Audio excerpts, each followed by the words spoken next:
Bonjour, excellent dimanche à tous et bienvenue sur Droit de réponse. Ce dimanche, nous faisons une incursion dans le monde de la crise anglophone avec en toile de fond la question du sort réservé à Sissoko Ayuk Tabé ainsi que 46 autres de ses compères nouvellement extradés vers le Cameroun. Ensuite, nous reparlerons également du vent de nouveautés qui souffle dans le SDF, quel avenir pour le chairman John Fundi.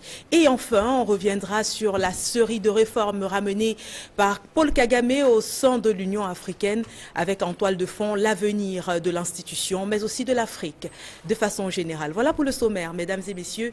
Mais avant de rentrer en plein dans ces sujets, je vous prie d'accueillir Flavien Valondongo. Bonjour Flavien, bienvenue. Bonjour Kate, bonjour à tous les invités. Alors vous avez lu pour nous les journaux, la presse camerounaise tout au long de la semaine. Comment cette presse a-t-elle traité ces différents sujets ? Alors, vous l'avez évoqué, en tout cas, il y a un peu... Camerounaise tout au long de la semaine, comment cette presse a-t-elle traité ces différents sujets ? Alors, vous l'avez évoqué, en tout cas, il y a à peu près 3 sujets qui vont meubler ce rendez-vous dominical. D'abord, sur la question donc de l'extradition des sécessionnistes, le journal Le Messager, dans l'une des séparations encore cette semaine, a laissé dire que le ministre de la Communication a confirmé justement l'extradition de Ayuk et compagnie et que ces derniers étaient donc en lieu secret à Yaoundé.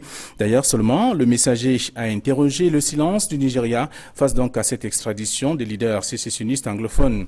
Pour mutation, le président de l'Ambazonie et ses complices vont donc répondre des actes qu'ils ont posés devant la justice camerounaise. Bien plus, le quotidien Mutation précise que Ayuk Tabé et les autres sont donc sous le coup du terrorisme, apologie de la sécession et donc ils sont donc candidats à la peine de mort. Le journal Info Matin, dans l'une de ses sorties également de cette semaine, qui s'achève à révéler que le leader des sécessionnistes veut plutôt se confier au chef de l'État, une équation qui semble difficile vu donc des actes qui lui sont reprochés.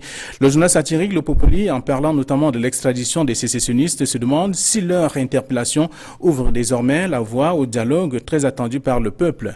Le journal ne semble pas trouver la réponse à cette question, tout comme le journal L'Indépendant qui fait savoir qu'il y a panique donc dans le sérail. Selon le journal, l'exploitation des leaders sécessionnistes et même ses complices par les services secrets camerounais nourrit déjà les rebondissements dans une crise anglophone alimentée donc ou même soutenu par des figures insoupçonnées des pontes du régime de Yaoundé. L'Indépendant parle alors de première révélation d'Ayuk Tabé, à lire également dans le journal. En tout cas, Cameroun Tribune du jeudi n'a plus parlé d'extradition, mais plutôt de rapatriement des leaders sécessionnistes qui s'est bien sûr déroulé selon les règles de l'art.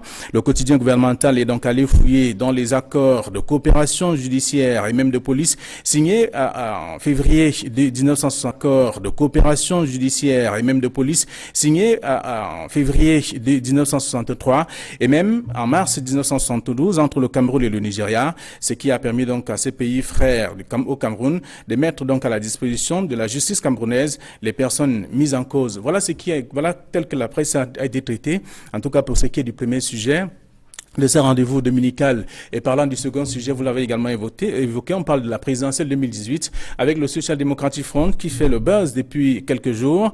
La nouvelle expression de lundi fait savoir que le candidat du Social Democratic Front à ce grand rendez-vous électoral est donc connu. Il s'agit bien entendu, selon le quotidien privé, l'honorable Joshua Ossi, député à l'Assemblée nationale et vice-président du Social Democratic Front, a annoncé sa candidature, la présidentielle donc pour le compte de son parti, alors qu'il venait d'être donc plébiscité par les militants du littoral au poste de candidat à la région. Le quotidien Info Matin, qui semble donc suivre cette actualité du Social Democratic Front, a révélé que Joshua Ossi, qui vient donc de déclarer sa candidature pour la présidentielle sous la bannière du Social Democratic Front, va vers l'exclusion. Le journal qui dit avoir approché bien entendu le chairman du Social Democratic Front souligne que Fundi a réitéré sa détermination donc à exclure tout membre du parti autre que lui qui fera donc acte de candidature à la magistrature suprême. Pour Info Matin, Joshua aussi court le risque de subir le 8-2 qui est bien entendu l'article coupe-tête du Social Democratic Front. Alors comme dans un film, la nouvelle expression dans l'une de ses livraisons également de cette semaine qui s'achève a révélé que la candidature de John Fundi à la présidentielle s'éloigne progressivement avec non seulement la candidature déclarée de Joshua Ossi, mais aussi celle de l'honorable Mbandam du Nord-Ouest à la candidature du Social Democratic Front, donc justement à la prochaine élection présidentielle. D'ailleurs, pour le quotidien privé, c'est du jamais vu dans cette formation politique. Deux enfants d'un même père, mais des générations différentes. Privé, c'est du jamais vu dans cette formation politique. Deux enfants d'un même père, mais des générations différentes qui discutent l'unique poste pour la prochaine élection présidentielle. Voilà le traitement que la presse a réservé à cet autre sujet. Écoutez, merci à vous Flavien pour nous avoir, du moins pour avoir lu pour nous cette presse-là et d'être venu ici sur ce plateau nous donner en quelque sorte le condensé des informations qui y sont parues. On vous retrouve la semaine prochaine. Merci, bonne semaine à vous. Bonne semaine, fin de semaine à vous également. Et on va passer à une autre, on va l'appeler articulation si vous voulez bien de ce programme, celle qui consiste à présenter les différents invités qui ont bien voulu répondre présents et accepter notre invitation. On va commencer par l'extrême gauche et de ce côté-là, on va introduire un homme de loi. Il s'agit de Maître Emmanuel Pincy, avocat. Bonjour Maître et bienvenue. Bonjour à vous et bonjour aux millions de téléspectateurs de Equinox TV.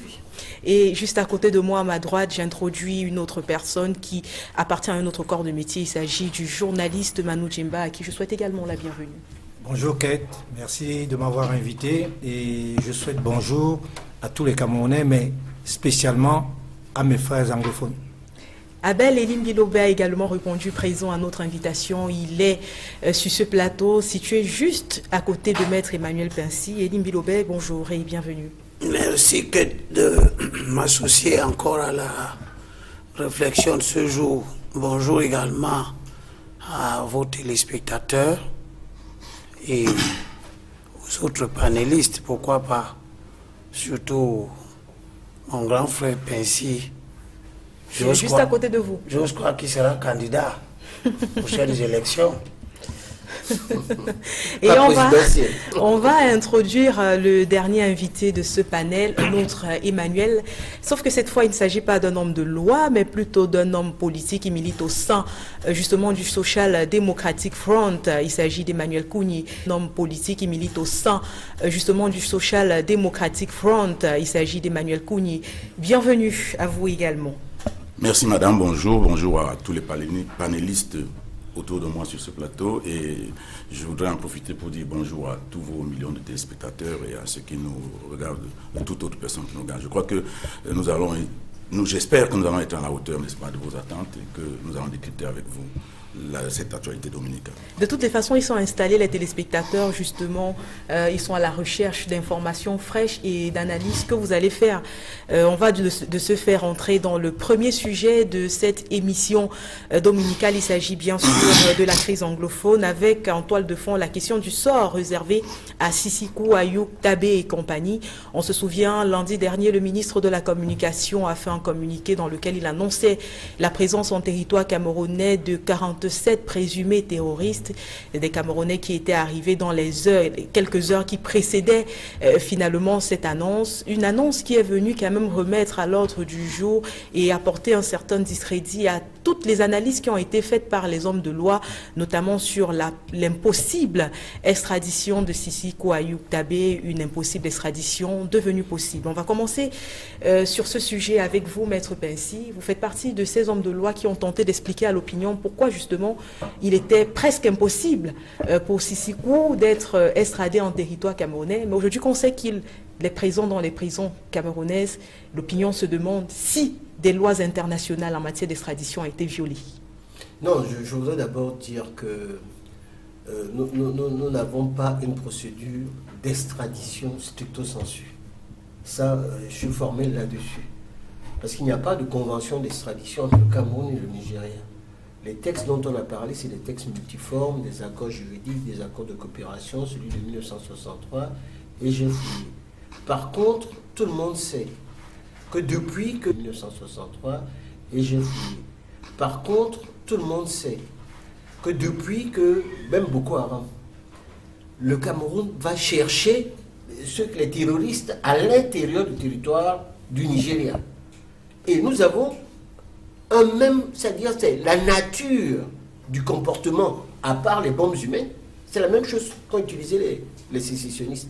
Donc à partir de ce moment-là, il y a eu un rapatriement. Donc on les a fait partie, mais on n'a pas utilisé la procédure d'extradition. Donc pour vous aujourd'hui, il s'agit plus d'un rapatriement. C'est un rapatriement. Et j'avais dit qu'il n'y avait pas de possibilité. Si on faisait la procédure d'extradition, ça allait mettre énormément de temps. Parce que la procédure d'extradition, il fallait passer de parquet à parquet diplomatique. Ça allait mettre trop de temps avec les possibilités de faire des procédures jusqu'à la Cour suprême. Or, on a évité cela. C'est pour cela que, compte tenu des accords d'amitié, et je l'ai expliqué encore, et ça je le répète, nous avions à l'époque déjà, en 68, avec la guerre au niveau du Biafra, le Cameroun a refusé de servir de base arrière, et le président Gowon à l'époque était venu au Cameroun, et on se souvient que à ce moment-là, le président Buhari était un officier supérieur de l'armée du Nigeria, et ces accords existent depuis toujours. Donc, au surplus, les sécessionnistes avaient à l'intérieur du Nigeria des camps militaires, des camps où ils s'entraînaient. Donc ils étaient même eux-mêmes en infraction à l'intérieur du Nigeria et ils représentaient un danger pour le Nigeria. Et j'ai encore ajouté, le Cameroun et le Nigeria ont 1960 kilomètres de frontières communes. Et qu'à partir de ce moment-là, il était impossible, compte tenu des accords d'amitié et de coopération multiformes, qu'on laisse ces personnes-là à l'intérieur du Niger, puisqu'ils étaient déjà en infraction. Donc le Niger s'est débarrassé d'eux. C'est ce qui s'est passé. Mais il n'a pas utilisé la procédure d'extradition.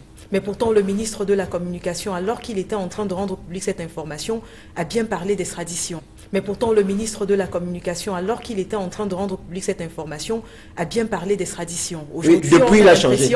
On a l'impression qu'il a, justement, comme vous le dites, changé d'expression. Est-ce que le gouvernement n'est pas en train de faire feu de tout bois pour tenter de justifier par des canaux légaux une action qui pourtant peut être perçue comme illégale? L'action est légale, parce que c'est un rapatriement. C'est-à-dire, vous faites quelque chose, vous êtes par exemple, vous allez en France, et vous commencez à commettre des infractions, etc. Ou bien, on vous prend, on vous renvoie dans votre pays. Et ce n'est pas quelque chose qui est spécifique au Cameroun. J'ai rappelé que en France, déjà, moi je me souviens, c'était à les fins des années 80, 78 plutôt, 70. J'assistais à Saint-Michel. Et il y a une bombe qui a été lancée par Carlos. Carlos a été recherché. On n'a pas fait une procédure d'extradition. On a allé le chercher au Soudan. Ça s'est passé également en ce qui concerne la Turquie, sur le Kurde, le leader kurde Öcalan, qu'on est allé chercher. On l'a donné. Les États-Unis le font tous les jours, c'est-à-dire en allant chercher des gens qui sont en Afghanistan, au Pakistan, à gauche et à droite, ceux qu'on recherche. Donc, compte tenu des accords, on vous livre la personne et vous allez la chercher. La personne est rapatriée. C'est comme ça que ça se passe. Donc, c'est pour ça d'ailleurs que vous voyez que ce problème-là, personne n'en parle plus au niveau international. Ce n'est pas une affaire d'illégalité, c'est une affaire d'efficacité. Et les accords de réciprocité entre le Cameroun et le Nigeria. Le Cameroun n'a pas permis d'avoir une base arrière sur des personnes qui sont au niveau du delta, parce qu'on recherche du pétrole. Le Cameroun n'a pas permis à l'époque, je dis en 1968, la France finançait le Gabon, finançait le colonel Ojukwu sur la guerre du Biafra qui a fait 1 million de morts en utilisant 2 pays, la Rhodésie et le Gabon. Et le président du Cameroun à l'époque a refusé que le Cameroun soit une base arrière pour déstabiliser on a comme un retour d'ascenseur qui nous vient du Nigeria pour peut-être dire merci au Cameroun ou alors lui montrer que lui également coopère. Et lui dit doublement merci parce que même avec la guerre... Merci au Cameroun ou alors lui montrer que lui également coopère. Et lui dit doublement merci parce que même avec la guerre au niveau du Boko Haram, on a vu au niveau d'Amchidé et tout ça, les Camerounais qui rentraient à l'intérieur pour prendre ces terroristes, parce que c'est la même chose. C'est-à-dire le seul mode opératoire qui est différent, c'est la nature, mais le degré en ce qui concerne Boko Haram est beaucoup plus fort. Mais c'est la même nature des opérations où on tue sur les populations, où on tire sur les ambulances, où on tue les populations qui n'ont rien fait. Il y a une psychose générale. Et je dois encore vous dire quelque chose qui est terrible dans cette affaire. Si nous sommes, vous vous rendez compte qu'en Douala, il n'y a pas d'argent. Dans tout le Cameroun, il n'y a pas d'argent. Le commerce entre le Cameroun et le Nigeria est un élément très important et très fondamental. Si vous demandez à tout le monde, tous les commerçants, même au niveau de l'Ouest, ils vous disent qu'ils ne vendent plus. Les frontières sont fermées. On a pu le voir déjà sur le marché. Au niveau de marché, ça se voit. Il n'y a pas partout. Au niveau de cul aussi, il n'y a pas d'argent. Donc la situation est difficile. Donc les populations sont terrorisées, pas plus tard encore qu'hier. On tue des gens. Et à partir de ce moment-là, on ne peut pas se permettre. Et le Niger a refusé de procéder à cela, à une procédure d'extradition qui n'a d'ailleurs pas été demandée par le Cameroun. Je vous remercie. Et c'est pour ça qu'on a continué pour cette première prise de parole, le temps de donner également la possibilité à Emmanuel Kounié de réagir sur cette thématique. On se souvient, on a pu remarquer que dès l'annonce de cette extradition, ou alors ce rapatriement, ça dépend de comment on va décider de l'appeler finalement sur ce plateau, il y a eu comme un pic de violence dans le nord-ouest, des récentes attaques, des récents échanges, encore hier de ce côté-là. On a également eu au cours de la semaine le communiqué dans certains Chris Anou, secrétaire par intérim de l'État fictif d'Ambazonie, qui a justement demandé qu'on leur montre la preuve de ce que Sissoko Ayuk Tabé serait encore en vie, sinon il serait capable de provoquer un génocide, a-t-il dit. Est-ce que vous ne pensez pas finalement qu'on aurait pu se passer de ce rapatriement qui apporte plus de problèmes au Cameroun finalement qu'il n'en faut?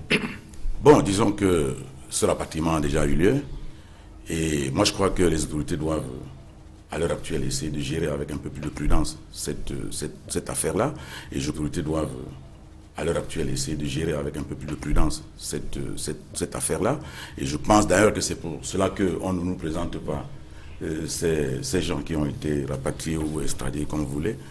La vérité c'est que les actes posés, moi je ne suis pas certain que tout ce qui est en train d'être fait nous permettra, n'est-ce pas, de résoudre le problème de la crise anglophone. Parce qu'en réalité, le problème est celui-là.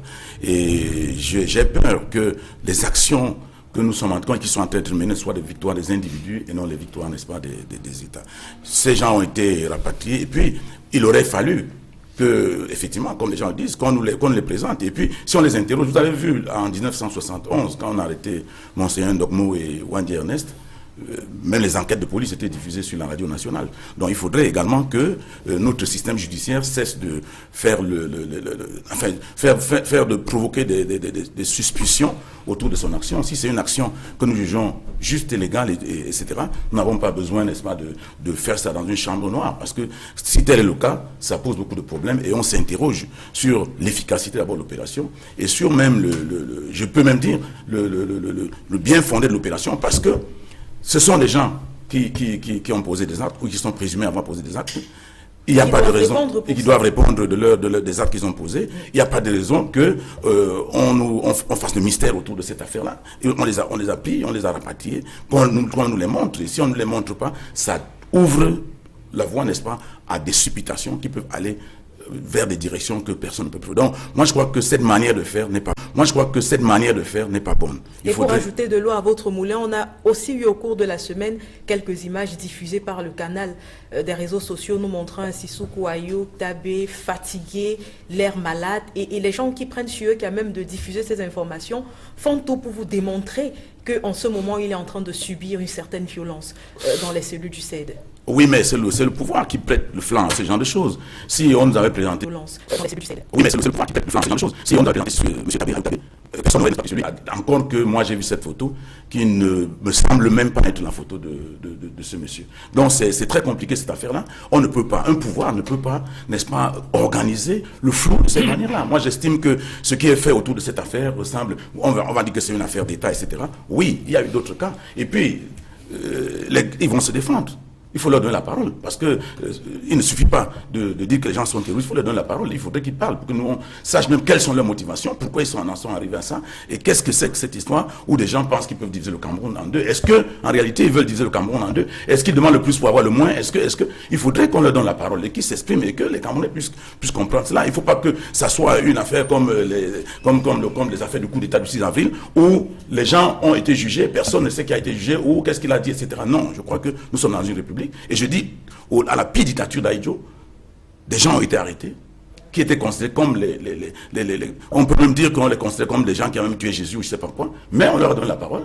On a vu Wandi Menoté, on lui a donné la parole et la radio a diffusé. Même les enquêtes de police, le commissaire Fauchivet interrogeait Wandi Ernest et tout le monde écoutait Wandi parler. On écoutait sa voix. Dans le suivi de la même si on savait qu'il devait être condamné à mort, on lui a donné la parole et puis bon, tout le monde s'est rendu compte qu'on les avait pris et que c'était des gens qui faisaient le maquis et qui avaient tué des gens et puis on les a condamnés. Ça n'a pas le Cameroun, le ciel n'est pas tombé sur la terre. Donc moi je crois sincèrement qu'il faudrait qu'on évite de mystifier cette affaire parce que ça va nous créer plus de mal et les gens vont en profiter, n'est-ce pas, pour nous. Nous avons déjà trop de problèmes comme ça, il ne faut pas qu'on en ajoute. Très bien. Eline Bilobé, au cours de la semaine également, on a pu apprendre par voie de presse que Sissoko Ayou Tabé, qui jusqu'ici s'était renfermé dans une sorte de mutisme, a décidé de sortir de sa réserve et demander à parler au président de la République dans une sorte de mutisme, a décidé de sortir de sa réserve et demander à parler au président de la République du Cameroun, Irène Tabi. Devrait-on lui accorder ce privilège? Si oui, est-ce qu'il pourrait sortir de cet échange? Des révélations? Pourquoi il demande à parler au président? Quand il était libre, il n'a jamais fait une demande d'audience à rencontrer le chef de l'État de son pays. Il a estimé que lui, il était le chef d'État d'un autre pays. À ce moment-là, il devrait plutôt avoir une procédure diplomatique de visite officielle au Cameroun pour rencontrer... De chef d'État à chef d'État. Ah voilà, de chef d'État à chef d'État. Il s'est inscrit dans une logique de bandits. Les bandits ne rencontrent pas les chefs d'État. Ce que je veux dire, c'est que nous avons une catégorie d'intellectuels qui m'étonne. Quand il y a un problème, vous avez des spécialistes, des gens au Cameroun ici, qui pensent que pour résister, ils doivent être en train de critiquer. Ils critiquent même ceux qui ne savent pas. Chacun se met là, il dit n'importe quoi. Puis demain, quand les événements changent de sens, ils commencent à dire que oui, on a fait tout, comment, ils font des acrobaties. Quand ces gens-là incendiaient, organisaient des incendies, des discours alambiqués et confus, paradoxaux, comme ceux que j'entends Kougne tenir. Ce n'était pas qu'ici, c'était de chercher à savoir, comprendre, faire même le dialogue. Maintenant, on les arrête, on dit oui, mais il faut nous les montrer. On vous les montre pourquoi? Pour être sûr qu'ils sont encore effectivement... Restez dans le doute. Il s'agit effectivement des personnes dont on parle. Restez dans le doute. Mais on est en train de parler d'une procédure judiciaire, le monde avance. On parle d'une procédure judiciaire qui plus est une procédure d'intérêt public comme celle-là. On a besoin d'être au courant de l'évolution de l'actualité. Je fasse comme si c'est à vous que je parle. Je parle à tous ceux dont vous avez vous-même évoqué les idées. Tous ceux dont vous avez vous-même évoqué les idées. Tous ceux qui viennent, qui sont en train de se retourner maintenant. Parce que les professionnels de retournement de vestiaire, il y en a plein au Cameroun. Tous ces gens qui se retournent, ils savaient qu'il y avait une procédure judiciaire contre Ayou. Il y en avait une. Hein? Il y a un mandat d'arrêt sur ces gens-là. Exactement, international. Alors, le mandat d'arrêt existe sur des gens. L'État du Nigeria indique leur arrestation. L'État du Cameroun vient, reconnaît avoir reçu ces gens-là ici. Et vous commencez à venir sur les plateaux de télévision parce qu'il vous faut absolument critiquer quelque chose. Ils sont garde à vue, hein. Ils sont garde à vue. Vous venez, les ministres, c'est vrai que la parole gouvernementale camerounaise a perdu de sa crédibilité à cause d'une mauvaise communication gouvernementale. Ça fait partie de la mauvaise gouvernance contre laquelle nous battons. D'accord. Mais quand même, il y a des filles, il faut que les gens soient rationnels dans leur comportement. C'est de ça que je parle.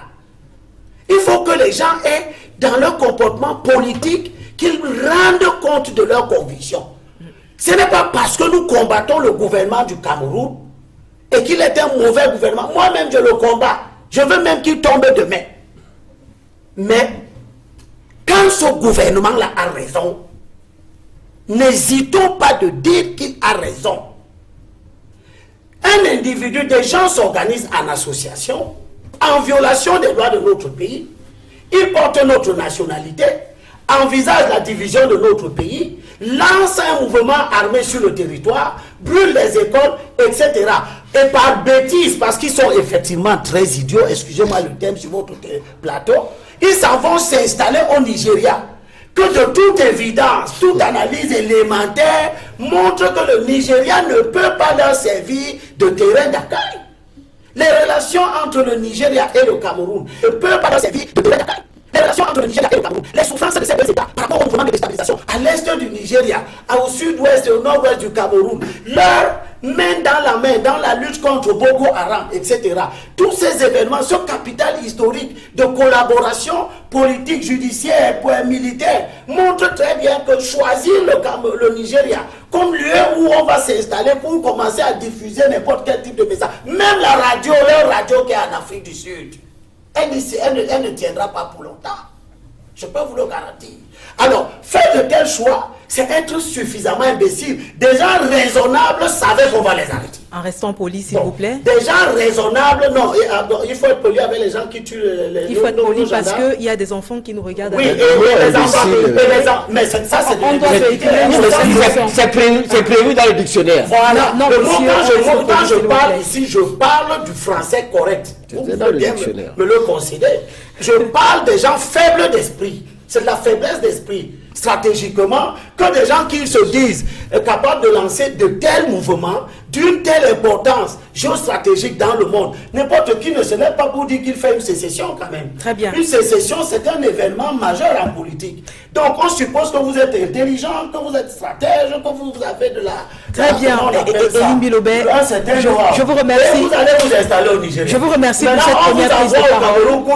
Il faut qu'on nous les montre. Je vous remercie, Elim Bilobé, pour cette première prise de parole. On va également prendre l'avis de Manu Djemba sur la question, en revenant bien sûr sur le pic de violence qui a été observé dans le nord-ouest et le sud-ouest. On apprend notamment qu'on serait passé à une vingtaine d'hommes en tenue et de policiers, du moins de militaires et de policiers tués, l'utilisation de bombes artisanales qui se fait plus sophistiquée.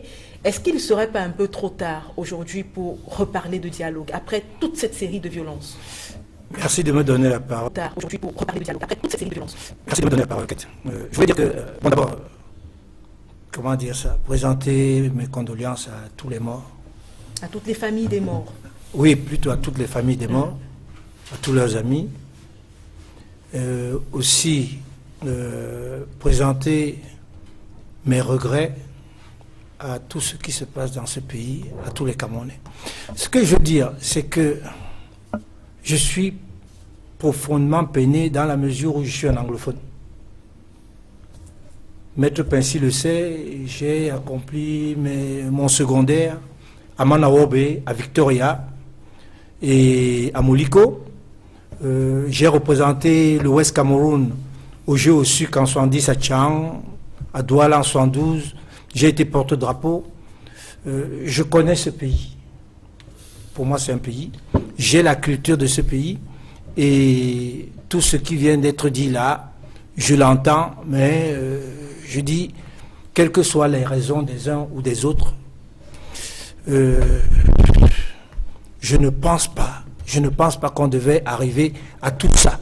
Sauf que Elim Bilobé, qui ménage la chèvre et le chou, a dit tout à l'heure qu'il y a mal-gouvernance.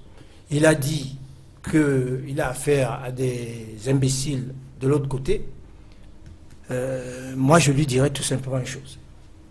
Ce qui se passe en zone anglophone, c'est tout simplement la guerre des fonctionnaires. C'est les fonctionnaires qui veulent cette guerre parce qu'elle les enrichit, les gens de Yaoundé. C'est tout. Tout à l'heure, je vous ai balancé dans votre box Messenger la déclaration de Boya, un document de 13 pages qui illustre très bien tout ce que les anglophones veulent depuis très longtemps. Depuis 1993, à la conférence de Boya, et les anglophones sont toujours en train de faire les mêmes demandes depuis, et le pouvoir de Yaoundé ne veut pas satisfaire cela. Les sécessionnistes ont toujours existé, depuis 1961. On les met en prison chaque 1er octobre, enfin, les mettre en prison, on les met aux arrêts, pour 2-3 jours, on les relâche. Dites-moi, pourquoi est-ce qu'aujourd'hui, ces gens-là ont obtenu une force? Tout simplement parce que le pouvoir de Yaoundé a voulu que les interlocuteurs soient mis aux arrêts. Et évidemment, comme la nature a horreur du vide, qu'est-ce qui s'est passé? C'est les sécessionnistes. Ce pouvoir également a essayé à plusieurs reprises de tendre la main à ces personnes qui revendiquent de l'autre côté. On a vu notamment... Ils n'ont jamais tendu la main. On a vu de ce régime se rendre dans le nord-ouest et le sud-ouest. Non, c'est pas ça. C'est mettre sur pied non, c'est pour amuser la galerie. Et surtout, c'est pour du banditisme politique. Vous aurez préféré quoi? Que le président de la République descende? Mais tout le monde, même les instances internationales, demandent un dialogue inclusif. Est-ce que vous savez ce que c'est qu'un dialogue inclusif? Expliquez-nous. Mais non, j'ai pas... Mais il faut expliquer. Ce que vous entendez par bien sûr. dialogue. Mais un dialogue Il faut un inclusif... dialogue inclusif. Oui, Vous n'avez pas acheté le Cameroun. Vous mettez Non. quoi dans le dialogue inclusif? Excusez. Bon, déjà, c'est... Le contenu, quoi. Non, pas déjà le contenu. Déjà, les acteurs. forme. Les acteurs. Ou la forme. C'est-à-dire toutes les parties prenantes possibles et imaginables. Vous avez, comment on appelle ça, la société civile, les gens comme les maîtres Pincy comme ça. Vous avez les politiciens de tous bords.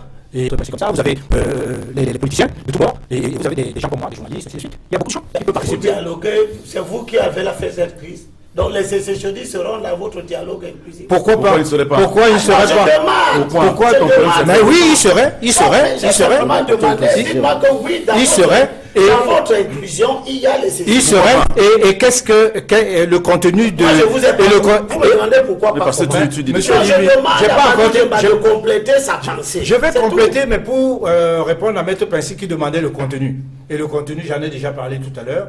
Lisez tous la déclaration de Boya. Qu'est-ce qu'il y a dedans? Du All Anglophone Conference de La All Anglophone 1993. Conference. Ce qui est étonnant, c'est que tout le monde est amnésique dans ce pays. Ce document-là existe. Et au moment où les anglophones ont produit ça, pendant la tripartite, on leur avait dit non, Laissez vous d'abord. mettez ça d'abord de côté. Il y a après. d'autres problèmes à Tripartite régler 2, pour le il y aura moment. tripartite 2. Et il y aura une tripartite. Elle n'a jamais eu lieu. D'accord. C'est un document essentiel que beaucoup d'anglophones ignorent. Et cette conférence avait réuni plus de 5000 anglophones qui étaient venus du monde entier. Et j'y avais participé parce qu'à l'époque, j'étais rédacteur à Dicalo. Voilà. D'accord. Oui, Maître Oui. Pincy. Oui, je voudrais juste apporter une précision par rapport à ce que demandait tout à l'heure Kougné. Parce qu'il ignore que lorsque les personnes sont arrêtées pour terrorisme, il y a d'abord une procédure. Ils sont en garde à vue. Dans la garde à vue, en matière de terrorisme, est de 15 jours. Et pendant la garde à vue, il n'y a pas de communication. Le commissaire du gouvernement ne communique pas. Et les avocats sont tenus au secret de l'instruction. Et dans le cas de cette affaire, ce que les gens ne savent pas, par rapport aux règles qui concernent la profession d'avocat. Parce que j'ai vu ce qui s'est passé qui m'a étonné. Les journaux ont titré les avocats des anglophones, des sécessionnistes, on a refusé qu'ils voient leurs clients. Et après, Maître Assir a dit, nous sommes allés là-bas leur voir pour leur demander qu'on doit les défendre. Nous sommes allés là-bas leur voir pour leur demander qu'on doit les défendre. Ça veut dire que c'est la sollicitation qui est interdite par le règlement de la profession d'avocat. Ça, c'est qui a été homologué par le ministre de la Justice en 2002. Et également, c'est interdit par la loi de la profession d'avocat du 19 décembre 1990. Moi, j'étais membre du Conseil de l'ordre pendant longtemps. Et j'ai travaillé d'ailleurs sous le bâtonnat de Mouna, qui est mon ami, Bernard. Et je sais bien qu'ils doivent le faire. Et certainement, la famille peut aller leur demander d'aller défendre ces personnes-là. Mais ils ne peuvent pas aller D'eux-mêmes. Et c'est d'ailleurs pour cela qu'on leur a opposé une fin de non-recevoir en leur demandant d'aller voir le commissaire du gouvernement, qui est le procureur de la République au niveau du militaire, pour pouvoir accomplir des formalités minimales, même pour une profession Maître d'avocat. Emmanuel Pincy, en termes de peine, que risque Alors, ces présumés terroristes? Alors tout à l'heure, d'ailleurs, je ne sais pas si c'est Dimi Lobet ou bien Manu qui en a parlé, les dispositions, je crois que c'est Dimi Lobet. D'abord, la loi sur le terrorisme, si vous la lisez, vous aurez froid au dos. Bon, donc si vous lisez ces termes-là, il y a la condamnation à mort, la condamnation à vie, si c'est dans les circonstances atténuantes, 10 ans minimum, et le juge ne peut pas aller en deçà.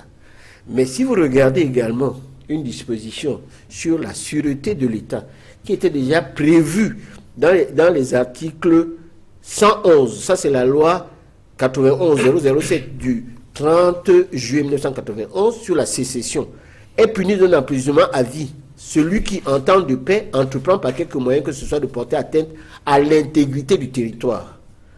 Bon, donc là, maintenant, on n'est pas en temps de guerre. Est puni de mort celui qui excite la guerre civile en armant ou en poussant les habitants à s'armer les uns contre les autres. Ça, c'est à mort. Alors, maintenant, pour ceux qui bavardent armer les uns contre les autres, ça, c'est à mort. Alors, maintenant, pour ceux qui bavardent beaucoup, propagation de fausses nouvelles est puni de 3 mois à 3 ans et d'une amende de 5 000 à 2 millions. Celui qui émet ou propage des nouvelles mensongères lorsque ces nouvelles sont susceptibles de nuire aux autorités publiques ou à la cohésion nationale. Bon. Et on va encore, révolution 114 est puni d'un emprisonnement à vie celui qui tente par la violence, soit de modifier les lois constitutionnelles, soit de renverser les autorités politiques instituées par les dites lois ou de mettre dans l'impossibilité d'exercer leur pouvoir. Alors, vous ajoutez l'article 115, bande armée, nous sommes dans le cas, est puni d'emprisonnement à vie. Tout individu qui, dans le but de commettre des crimes prévus aux alinéas, aux articles ci-dessus, pour empêcher l'action de l'ordre public contre les auteurs de ces crimes, organise une bande armée et exerce une fonction ou un commandement quelconque pour participer à cette bande à l'exécution ou tentative d'exécution de crimes. Alors, si vous ajoutez à cela, et il y a d'autres dispositions sur l'insurrection qui parlent également de 10 à 20 ans, nous avons un panoplie de textes tels que vous-même qui allez commencer à parler ici, à faire même l'apologie du terrorisme, vous êtes punis par la nouvelle loi de 2014. Et les gens exagèrent. Même celui qui fournit l'argent, le matériel, qui organise. Alors, les Camerounais disent n'importe quoi. Ils ne savent pas qu'est-ce que cette loi. Parce que la plupart des personnes qui sont là, on peut venir vous ramasser, on vous met en prison. Mais pourtant, on a posé la question tout à l'heure à Elimbi Lobert. Je voulais poser la question de savoir ce qui pourrait sortir d'un échange entre Sissoko Ayuk Tabé et le président de la République si jamais il y a échange. Vous avez très bien répondu. Vous avez dit, on n'a pas à lui accorder cette faveur, mais toujours est-il qu'en exploitant très bien ce monsieur, on pourrait avoir des noms des personnes qui sont tapis dans l'ombre. Est-ce que le président rencontre même les ministres? Qui fait les enquêtes maintenant? Le président, il y a le commissaire qui est là. C'est normal que les hommes politiques en écoutant Sissoko Ayuk Tabé, pas forcément que le président l'écoute. S'il te plaît, j'ai compris la question. Je vais apporter mon élément de réponse. Je voudrais remercier Pensi du fond du cœur. Parce que moi, j'ai fait mon choix politique. C'est de me battre pour que l'ordre politique change, mais dans le respect des règles. Parce que même ces règles prévoient les conditions de leur propre modification. Il faut que les hommes politiques fassent attention. Bien sûr. Faisons attention.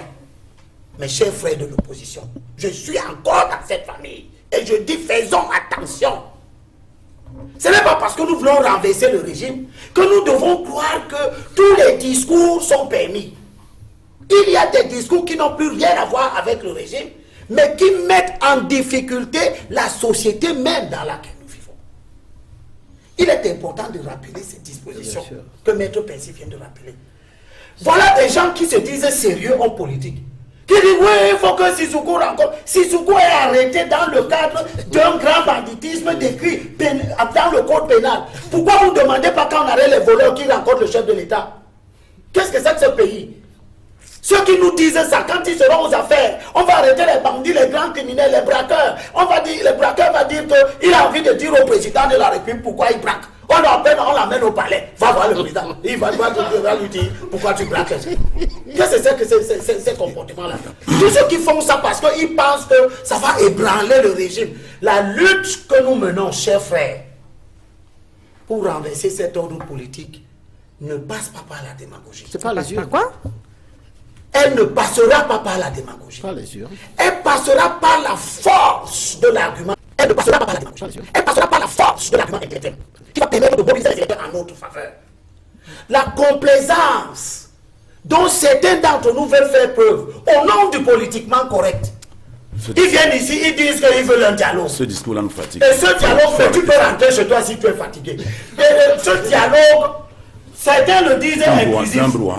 Et quand on leur dit dialogue inclusif, nous tous nous comprenons ce que c'est que l'adjectif inclusif. C'est qu'on met tout le monde. Merci. Or, ici, c'est sur votre plateau ici, que tout le monde qui parlait du dialogue inclusif semblait être d'accord que tout le monde sauf les sécessionnistes. Et je demandais, mais pourquoi vous enlevez les sécessionnistes puisque c'est eux qui ont amené la crise? On a compris. Comment peut-on dialoguer avec des gens qui sont des bandes armées? Dans quel pays? Dans quel pays? Pourquoi vous n'avez pas demandé aux États-Unis de dialoguer? Je vous remercie, Elimbi Lobert. On va permettre également à Emmanuel. Est-ce que Ben Laden est américain? Est-ce qu'il est américain? Il avait la double nationalité. Elimbi Lobert, s'il vous plaît. Non, nous sommes en train de parler des problèmes camerounais. Elimbi Lobert, vous avez terminé. De Ben Laden et les Américains. C'est vraiment. Vous avez terminé, s'il vous plaît. Donnez la possibilité à d'autres personnes de placer un mot. Oui. Il faut bien s'y conseiller parce que vous avez dit que cette façon de vouloir manipuler l'opinion est un peu pernicieuse. Je parle de Ayouk et de sa bande. Mais oui. Mais ne dites pas les autres. Moi, Merci. j'ai parlé de gens bien précis. Merci, Moi, Elim j'ai Bilobé. qualifié On va d'imbéciles. donner la parole Donc, également à votre Emmanuel façon de Kounié. reprendre la Elim parole Bilobé, est-ce donnait que le sentiment est-ce que je vous parle permettez du qu'on avance? communisme. Est-ce que vous permettez qu'on avance? Madame, je voudrais remercie. d'abord Oui, Emmanuel. relever l'élégance de M. Elim Bilobé. On n'est pas venu sur ce plateau pour ce genre de choses. Moi, je suis venu ici faire un débat, pas un bavardage de rue, mais un débat bourgeois, où je pense qu'on se respecte et puis on dit tu des es choses. bourgeois maintenant. Non, un débat bourgeois, pas un bavardage de rue, mais un débat bourgeois, où je pense qu'on se respecte et puis on dit des choses. Non, un débat bourgeois, c'est pas un débat bourgeois, c'est un débat bourgeois. Et l'élégance manifeste de ce monsieur, mais hors de moi, il doit respecter les autres et comprendre qu'on n'est pas venu le voir ici. D'accord. Ceci Maintenant dit- que cela est dit, Oui. Ceci dit, je voudrais vous dire que tous les va-t-en-guerre qui pensent qu'on va faire ceci, on va faire cela, c'est très bien. Mais vous avez vu en Colombie, les gens ont fait plus de 14 ans de guerre. Mais à la fin, ils sont mis assis pour discuter, pour voir comment mettre fin à cette guerre. Même au Congo Brazzaville à côté.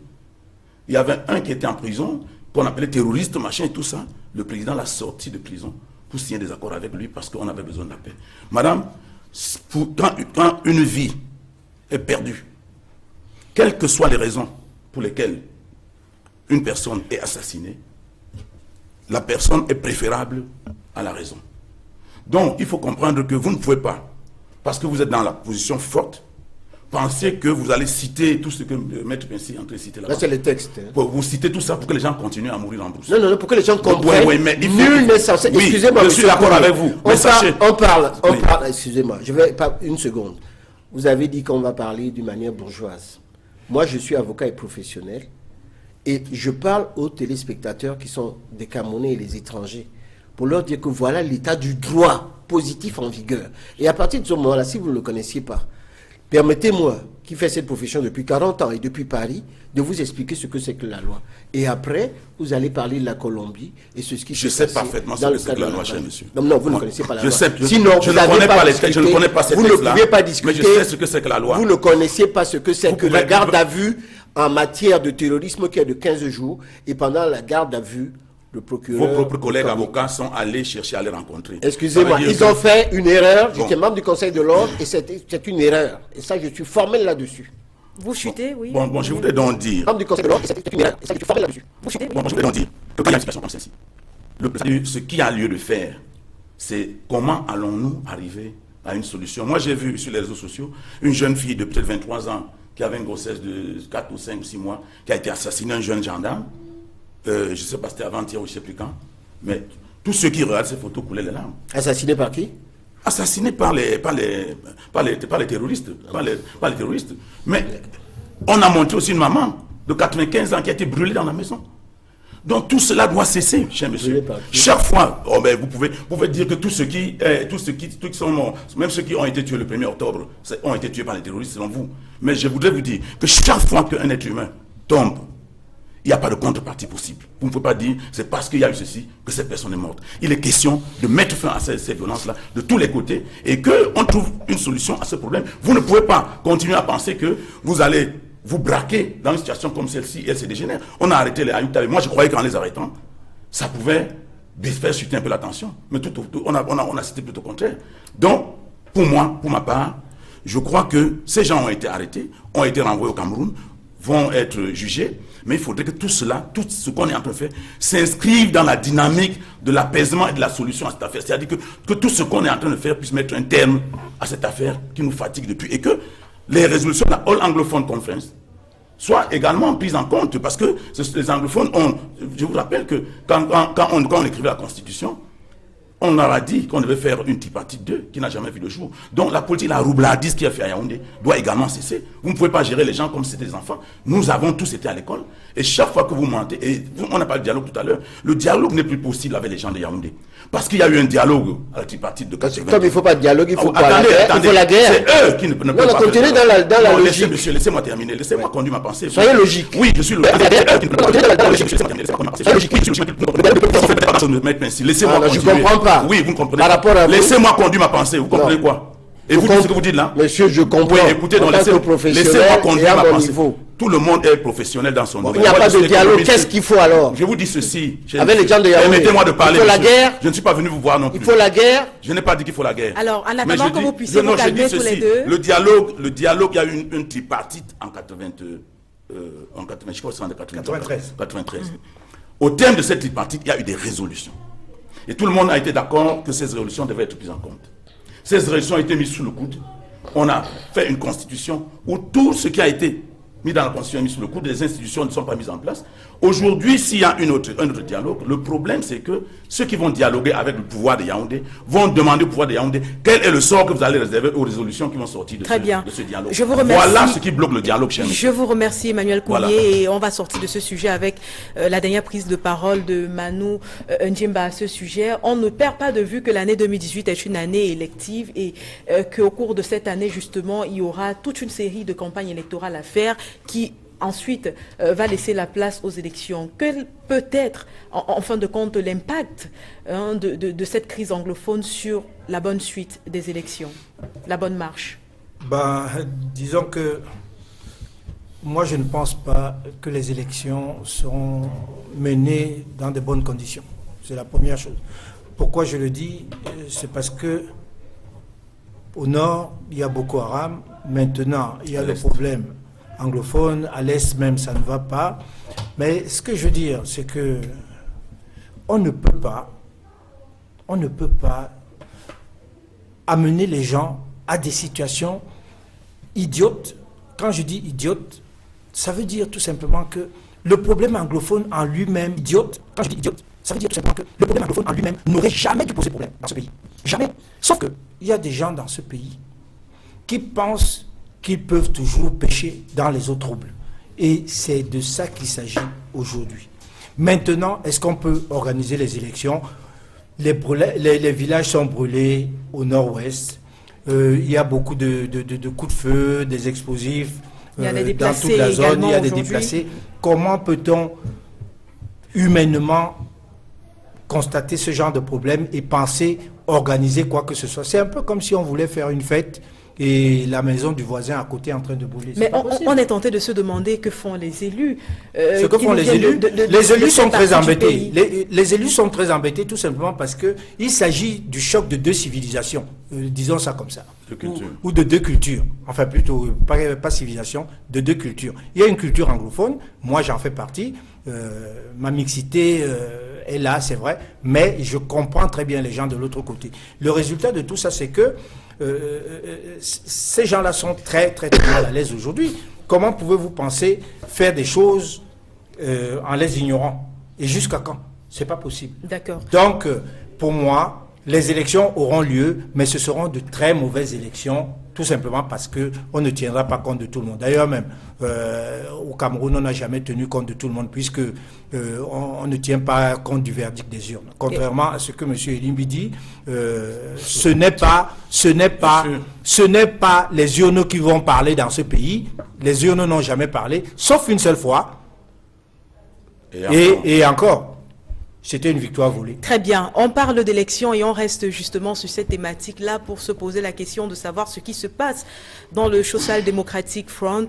On a tout à fait l'impression qui se passe dans le Social Democratic Front. On a tout à fait l'impression depuis ces dernières semaines d'assister à un vent de nouveautés de ce côté. Déjà une rumeur qui annonce la non-participation ou alors la non-présentation de la candidature du chairman à la candidature de président de la République. Et juste à côté, on apprend au cours des semaines qui vont suivre que Joshua aussi, l'honorable, ainsi que l'honorable Mbandam ont déposé finalement leur candidature à la candidature de président. Et donc cette thématique également est abordée sur ce plateau et ça tombe bien justement parce qu'on a quelqu'un du Social Democratic Front ici avec nous qui va peut-être tenter de nous dire si oui ou non le chairman sera candidat.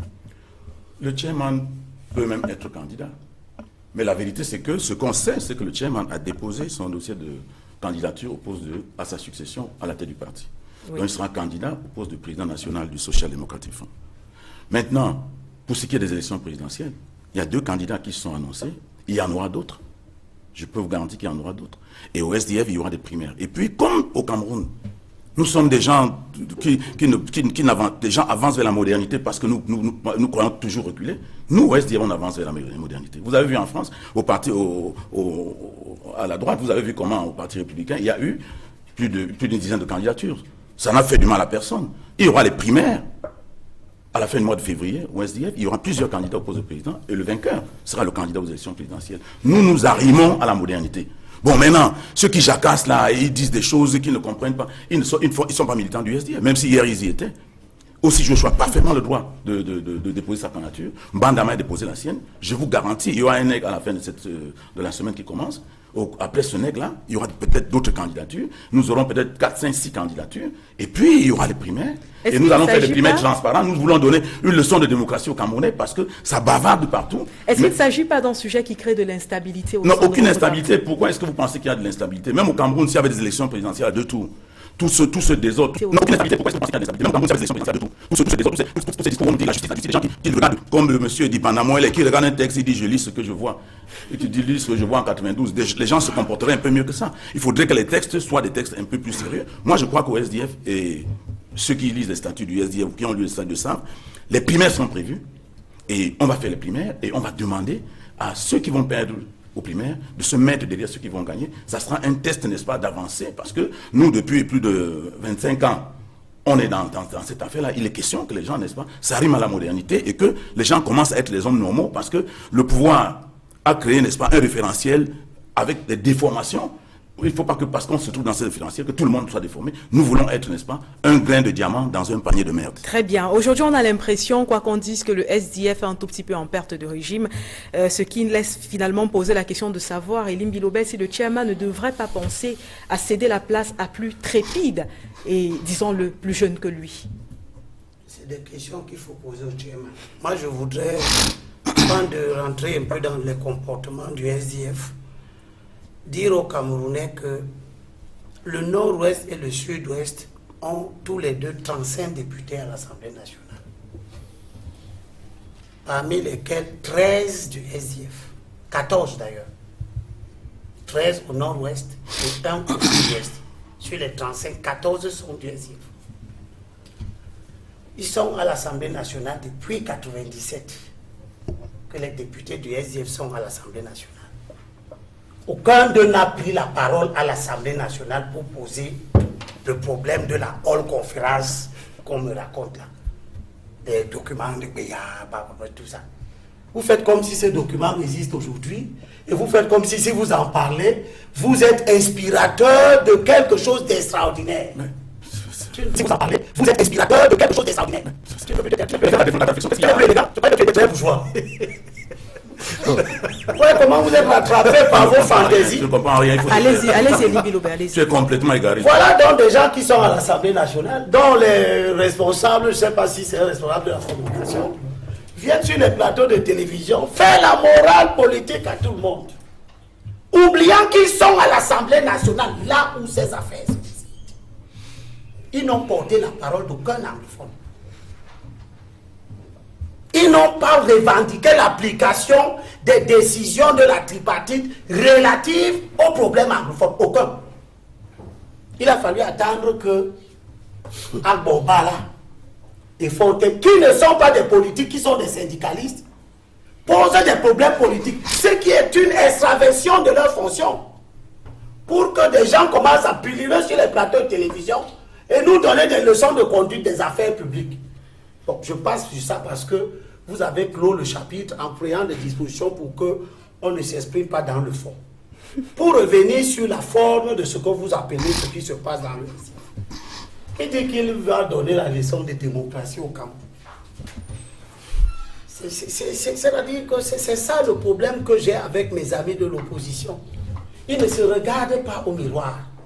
Ils ne font pas leur introspection. Il y a eu une élection présidentielle en 2011. Vous avez fait les primaires. John Fundi était candidat.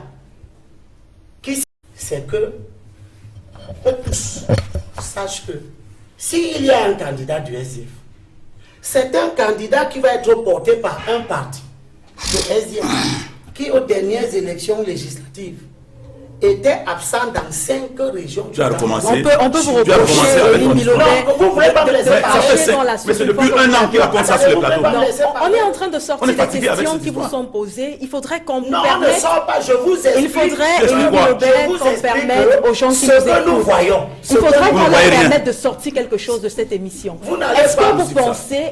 pensez, que ces différentes candidatures ne sont pas à prendre au sérieux? Voilà la question. Mais c'est des questions, vous-même vous posez des questions qui ne doivent pas être posées. Non, mais c'est pas vous qui À décidez. l'intérieur C'est d'un qu'on parti pose, Elie politique, Milobert. est-ce que moi je dois aller dire à l'intérieur d'un parti politique, n'organisez pas vos élections publiques? Mais vous dites à l'intérieur de ce Je même dis parti politique qui manque de sérieux. je dis simplement que oui, un parti politique, après tout, c'est une organisation qui se propose de gérer ma vie. J'ai donc mon opinion à émettre sur ce parti. D'accord. Et je dis, vu comme cela, quand je vois que nous sommes à 8 mois des élections législatives et municipales Présidentielle. et à 9 mois des élections présidentielles, derrière lesquelles ce parti court depuis 26 ans. 26 ans. Je pense qu'il y a autre chose à faire que d'occuper les gens à une diversion insensée. Parce que quoi? Parce que le SDF ne peut pas gagner les élections. D'accord, on a Monsieur, compris. le SDF va gagner les élections. Parce que le SDF ne peut pas gagner les élections. D'accord, on a Le compris. SDF va gagner les élections. Et tu parlais de pas, André. Le SDF va gagner Non, les élections. messieurs. Il a qu'on n'est pas Je t'ai là. toujours dit que la On ne va pas lui nature, permettre de dire ce qu'il quand veut. vous avez fini de jouer aux élégants, vos vraies natures vous rattrapent. Si vous continuez, je vais demander à ce que vos micros soient coupés. Je peux Puisqu'on a terminer décidé mon de rester propos. dans l'élégance, Je peux restons terminer mon élégants propos. et chuter pour donner la possibilité à quelqu'un Laissez-moi d'autre donc chuter de en donner son point de convenance, vue. s'il Oui, vous plaît. allez-y, Voilà, Elie ma Milobert. convenance, c'est de Vous avez pris tout votre temps sur ce sujet. C'est vous qui m'interrompez. C'est vous. Nous vous écoutons, allez-y. Ok. Un parti qui se propose de faire des primaires, il cherche des candidats à l'élection présidentielle. Mais il devrait d'abord chercher à savoir s'il a les moyens de gagner l'élection présidentielle. C'est fait. Le SDF, c'est le parti qui a été absent, je le dis encore, dans 5 régions sur 10. Le centre, 0 candidat à aux élections législatives de 2013. Le sud, l'est, la Damawa et l'extrême nord. Ça fait 49 circonscriptions électorales sur 85 où le SDF n'a eu personne pour porter sa voix. En 2011. Nous sommes en 2013. Ouais, nous sommes en 2017 maintenant. Si tu étais élégant, tu ne te tromperais pas. En 2018. C'est pas de ça qu'il s'agit. D'accord, Oh, Elie Milobert. On n'est pas là pour faire Vous Non, êtes d'accord non, pour vous prenez Laisse du l'histoire. temps. Faut pas nous fatiguer avec Vous prenez l'histoire. du temps, Je vais alors qu'on a Laisse beaucoup de l'histoire. sujets sur lesquels on va s'arrêter. Oui. Vous savez, l'ignorance Ne arrange prenez- ceux qui Elie s'en Milobert, viennent. allons-y droit Nous, au on but. avance. Allons-y droit au Moi, but. je vais au but. Oui. Le but, c'est que il restait 5 régions où le SDF est allé aux élections. Ces 5 régions-là, c'est le littoral, l'ouest, le nord-ouest, le sud-ouest et le nord. Elles ont 47 circonscriptions. Et dans les 47 circonscriptions-là, il y a encore 11 où le SDF n'était pas. Au total, le SDF était absent dans 49 circonscriptions sur 85 dans l'étendue du territoire. On a déjà Voilà rattrapé. un parti On a déjà rattrapé qui ça. est si sous-représenté sur le terrain, qui nous dit, au moment où nous nous efforçons de faire prendre conscience à tous nos amis de l'opposition que c'est l'unité d'action qui peut nous amener à l'éviction de ce régime, ils occupent la scène avec des histoires de candidats qui vont aller se représenter ou dont la parole sera portée dans 36 circonscriptions. Et je rappelle que dans les 36 circonscriptions où le SDF est allé aux élections finalement, il n'y a que 14 dans lesquelles il Ce débat est inutile. D'accord, on Donc avance. le SDF est dans une situation Elie Milobert, on il n'a avance. pas les moyens C'est vieux ce que tu dis là. de faire passer quelqu'un à l'élection présidentielle. Or, ce qu'il fait là vient tout simplement, c'est un message très clair que le SDF nous envoie. En allant organiser ses primaires à 8 mois, au moment où la préoccupation des différentes forces alternatives de ce pays, c'est de s'unir, il est en train de nous envoyer un message que lui, il aura un candidat à l'élection présidentielle. D'accord, on a compris le message, Elie Donc, Milobert. il Permettez que il quelqu'un d'autre puisse participe à placer la un mot. division de l'opposition. Elie Milobert, s'il vous plaît, voudrais répondre permettez à que ça. quelqu'un puisse placer un mot. Et ce quelqu'un-là, c'est Manu Djemba qui parle pas beaucoup sur ce plateau parce que vous vous accaparez de la parole. Et donc, on est avec vous sur une autre thématique. On a longtemps reproché au chairman de reproduire les mêmes schéma que son adversaire légendaire. L'une de ses fautes majeures est justement l'absence d'alternance. Et aujourd'hui, est-ce que vous pensez que le chairman, avec toutes les actions qui sont en train d'être prises au sein de ce parti, va laisser que l'alternance puisse se faire? Oui. Monsieur Fondi, pour moi, c'est quelqu'un qui est entré dans l'histoire de ce pays depuis très longtemps.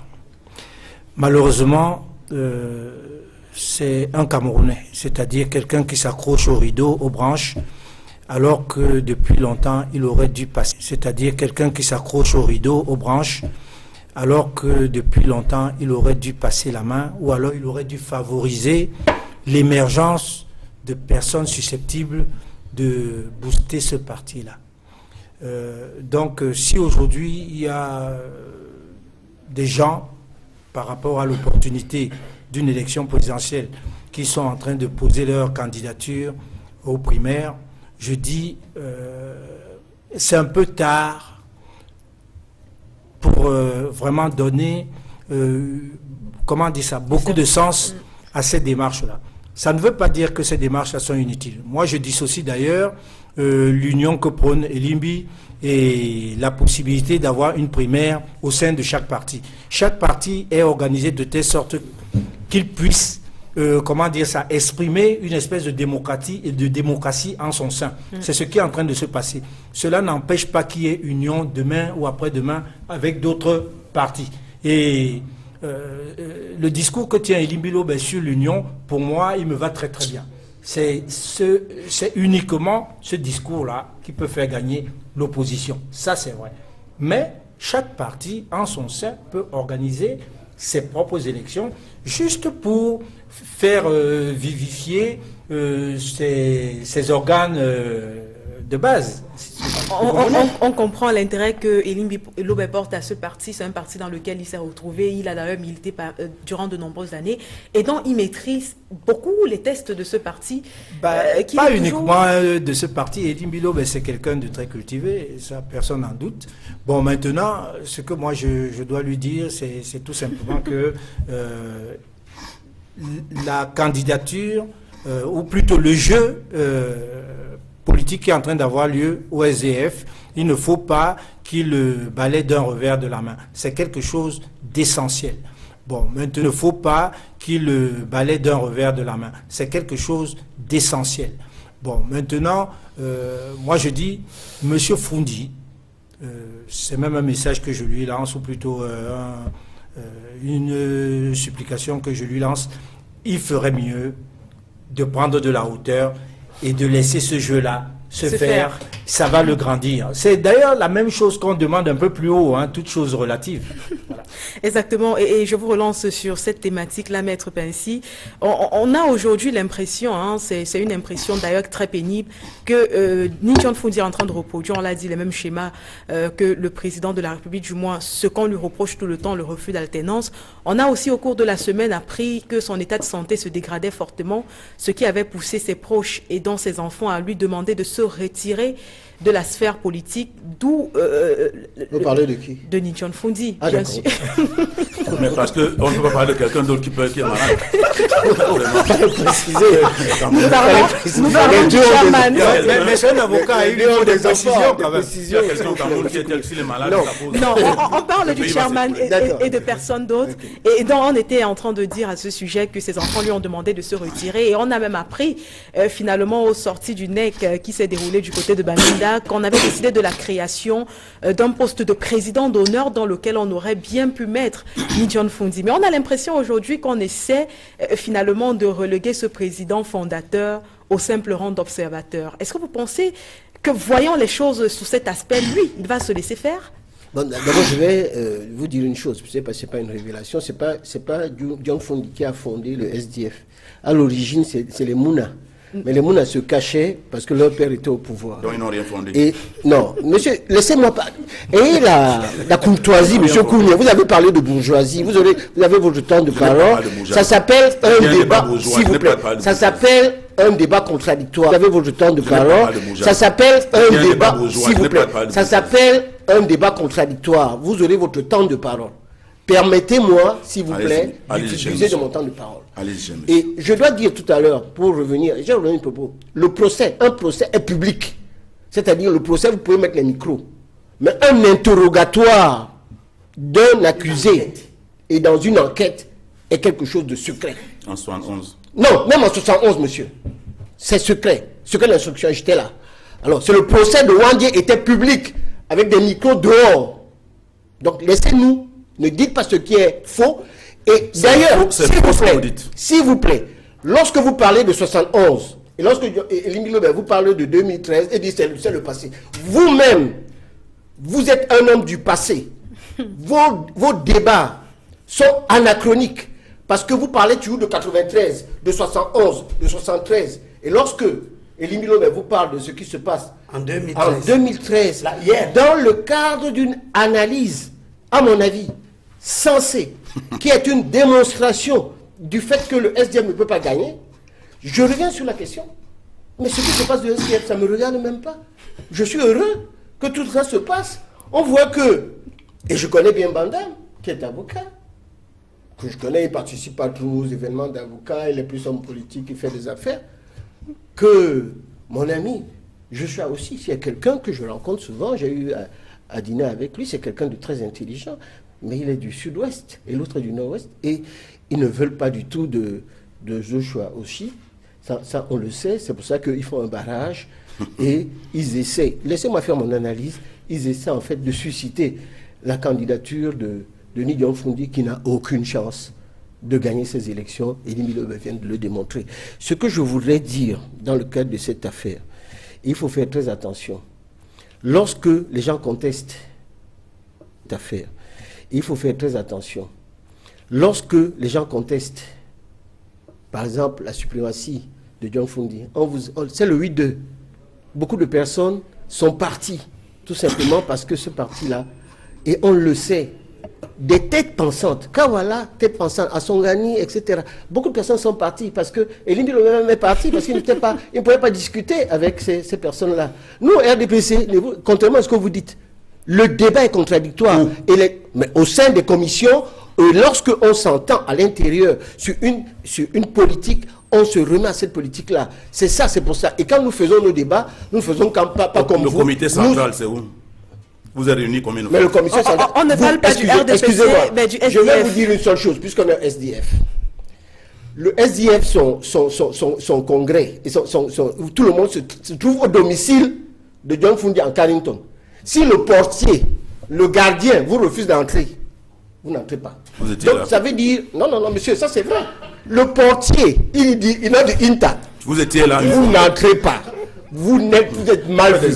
Donc, je voudrais vous dire que voilà un parti où tout simplement il est le capot de tout du capi, celui qui dirige tout. Et lorsque des gens brillants comme une dame, Mbadam, ou bien surtout Joshua veut se présenter aux élections, vous allez avoir une floraison de candidatures qui vont peut-être pousser Phoundie à se présenter, puisque lui-même, ses enfants lui ont dit que papa, tu es fatigué, et lui-même le dit. Donc, vous savez très bien qu'il a créé il a pris un parti qui s'appelle SDF, c'est-à-dire Sofadon Finish. Mais Sofadon Finish for himself, c'est-à-dire pour lui-même, mais pas pour les Camerounais qu'il a trompés. Très bien, maître. Oui, Emmanuel Kougny, et je vous relance également sur une autre thématique. Oui, on va sortir des petites guerres, si vous me permettez. Je crois qu'on n'est pas venu ici pour s'amuser, on est venu ici pour dire des choses. Pour apprendre des choses. Je voudrais dire, d'abord, à ceux qui sont venus ici pour s'amuser, on est venu ici pour dire des choses. Pour apprendre des choses. Je voudrais dire, d'abord, à ceux qui font les analyses sur les nombres de députés et tout un tas d'histoires, que c'est une fausse donnée. Pour la simple raison que, quand vous prenez la répartition des délégués, des députés, le département de Dja et Lobo a 196 000 habitants au moment, à un certain moment. À la même période, le Phoundie a 1 800 000 habitants, le Vouri a 1 935 000 habitants, 1 931 000 habitants.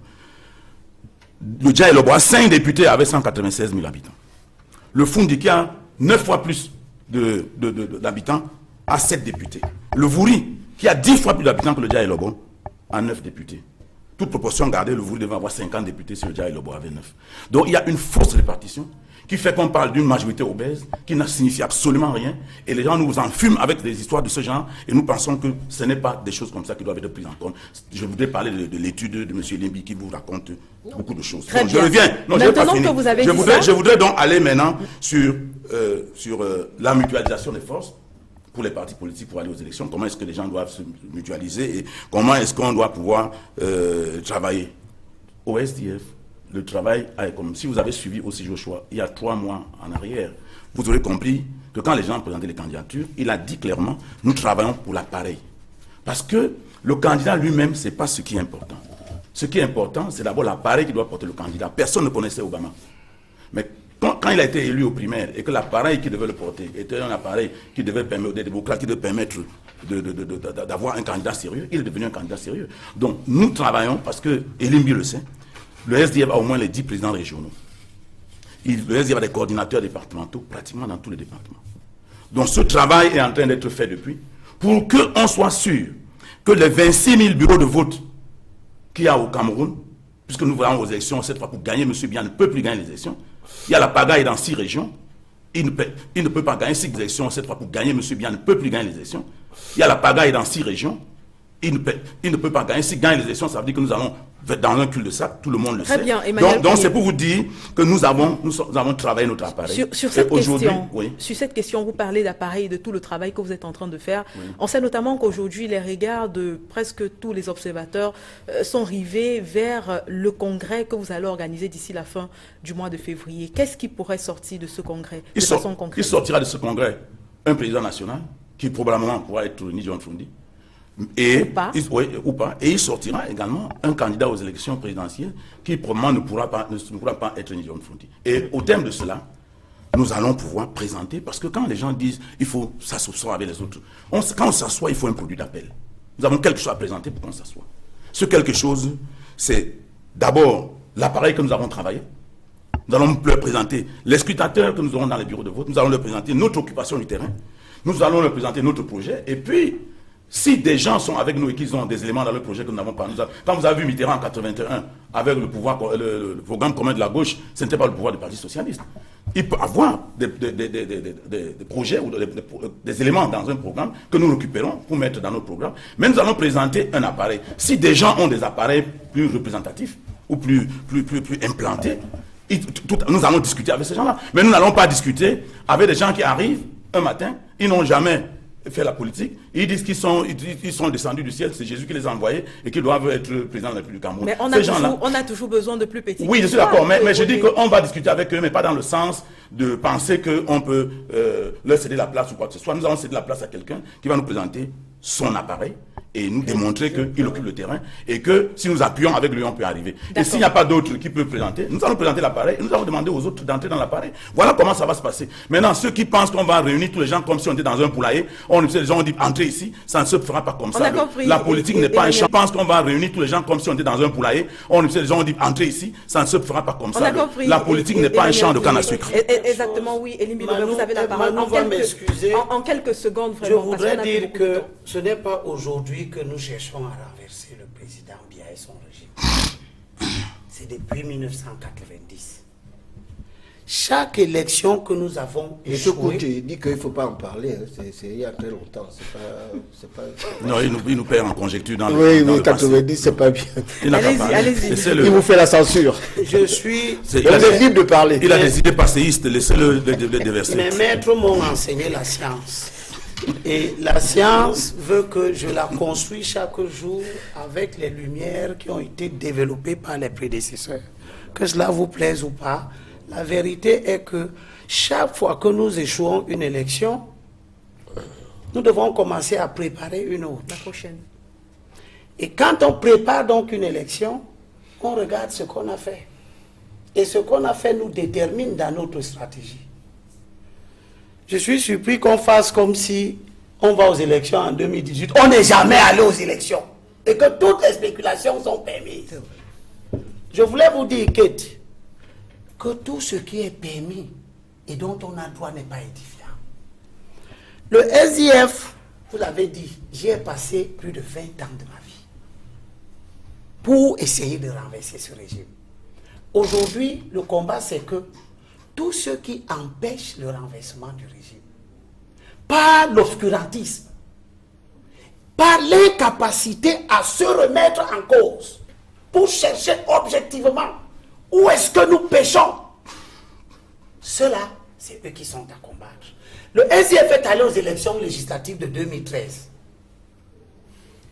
Il avait 36 listes dans le Cameroun. Vraiment, on n'en finira pas. Il y avait 4 millions 23 36 listes dans le Cameroun. Vraiment, on n'en finira pas. Il y avait 4 millions 23 293 suffrages valablement exprimés. Il a eu 500 008 voix 901, c'est-à-dire 12%, 12,65% de suffrages valablement. C'est un faux résultat, monsieur. Voilà le parti politique. Vous tirez ces chiffres. C'est un faux résultat. Mais ça, c'est justement le document de la fraude. C'est le document de la fraude. Voici le rapport de la fraude.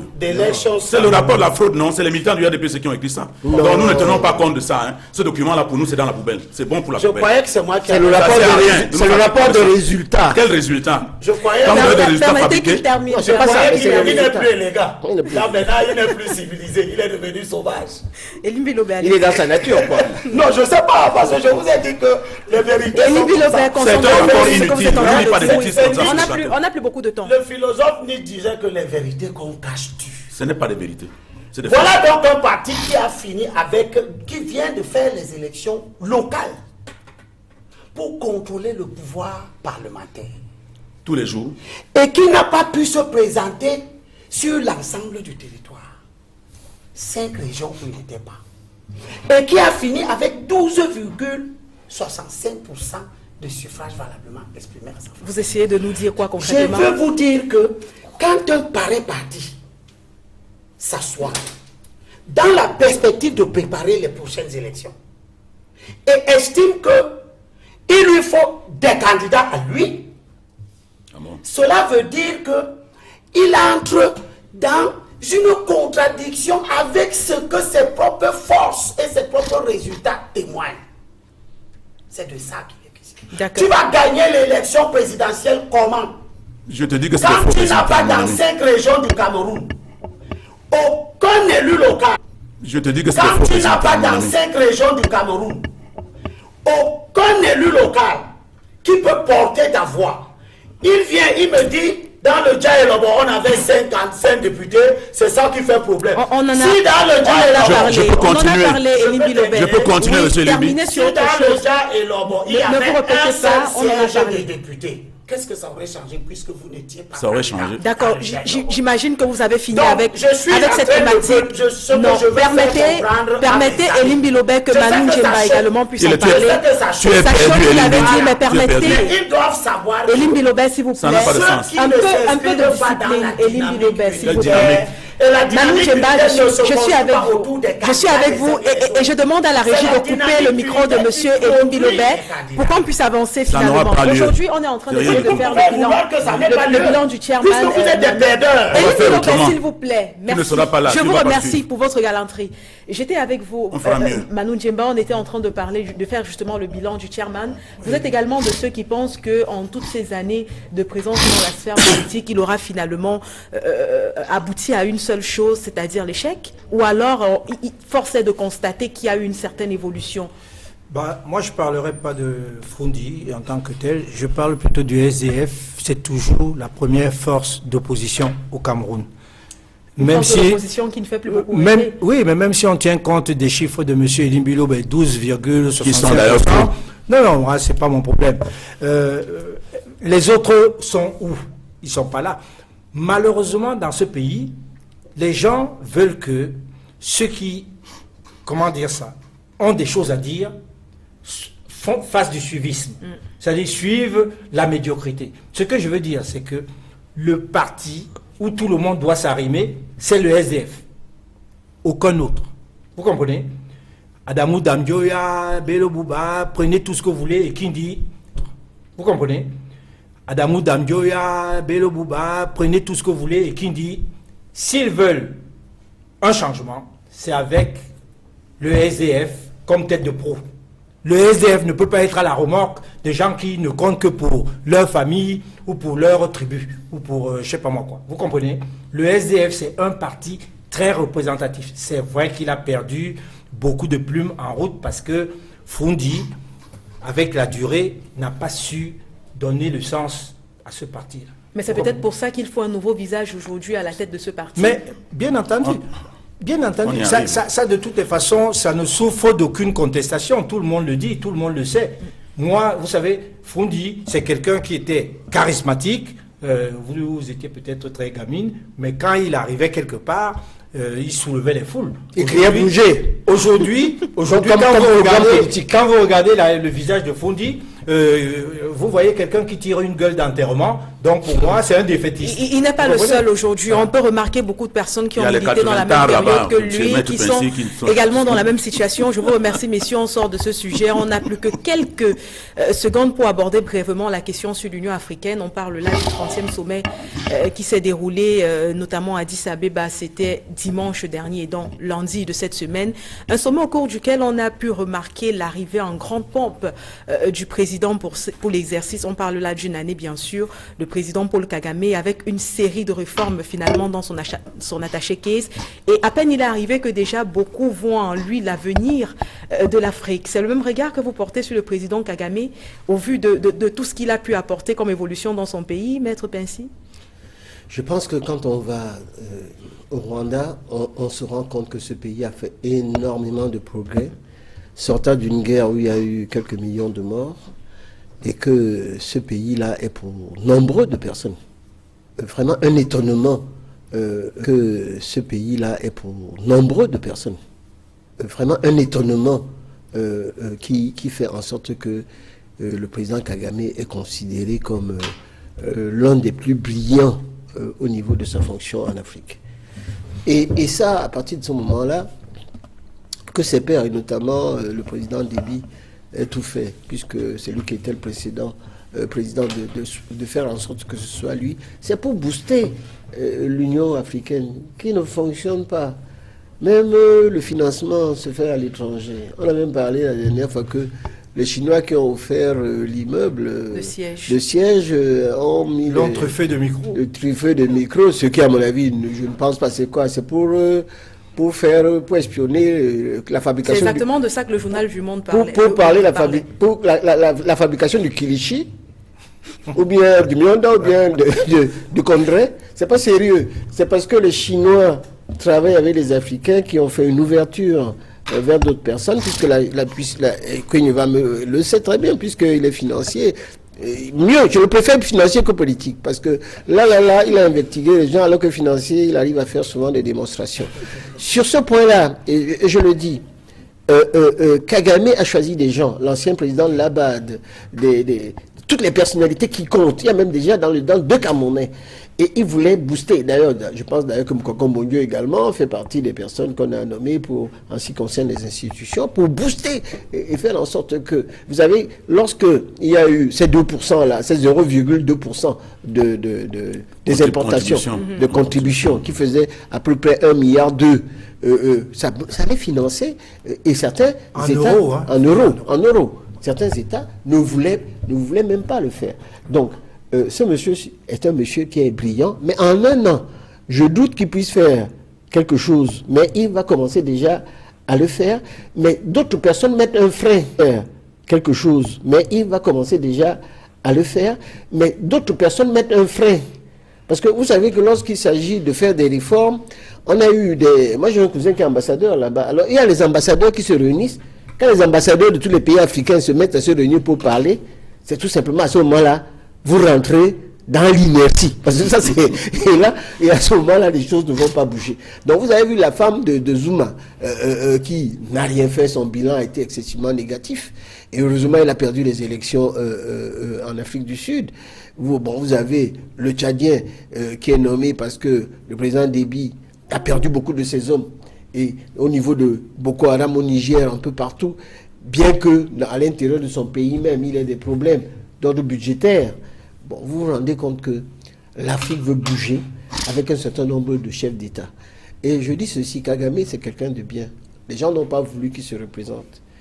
Le problème des élections en Afrique qui va se poser dans l'avenir, et ça je parle en tant que scientifique, ce ne sera plus un président épicurien, qui c'est un président jupitérien, c'est-à-dire qui décide de tout, qui donne des instructions, qui nomme tout le monde. Il faut des réformes, même chez nous. Peut-être un régime parlementaire avec le Premier ministre qui passe devant le Parlement, c'est là on va le choisir. Les ministres qui passeront devant des commissions pour être entendus, qu'on ne nous nomme plus des gens qui sont incapables de travailler, dont le président Biya lui-même a dit le 31 décembre 2013 qu'ils étaient incompétents. Donc les réformes doivent se faire. Ce n'est pas à court terme, hein, ça peut être à moyen terme, en prenant le temps de discuter, de permettre que les penseurs puissent discuter des réformes. Et je pense que sur ce problème-là, le président Kagame est non seulement c'est un penseur, mais c'est également un praticien. Et c'est en cela que j'espère que les autres Africains feront en sorte que l'Union africaine puisse bouger. Et c'est en cela que j'espère que les autres Africains feront en sorte que l'Union africaine puisse bouger. Exactement. Parmi la série de réformes, Emmanuel Kounié, qu'il a quand même mis sur la table, le président Kagame, il y a cet autofinancement, voilà, j'y arrive enfin, de l'Union africaine, c'est-à-dire par les pays africains. Est-ce que vous pensez que la mesure qui a été prise pourra finalement porter des fruits à court terme, comme Maître Pensy était en train de le dire? Oui, il y a une incitation à ce que tous les pays membres de l'Union africaine puissent, n'est-ce pas, adhérer à cela. Mais il faut noter que les 2% des produits d'importation, les produits importés, qui devraient être reversé à l'Union africaine pour lui permettre de se financer, parce qu'en réalité aujourd'hui, c'est l'Union européenne qui donne l'essentiel, n'est-ce pas, du financement pour le fonctionnement de l'Union africaine, ce qui n'est pas normal.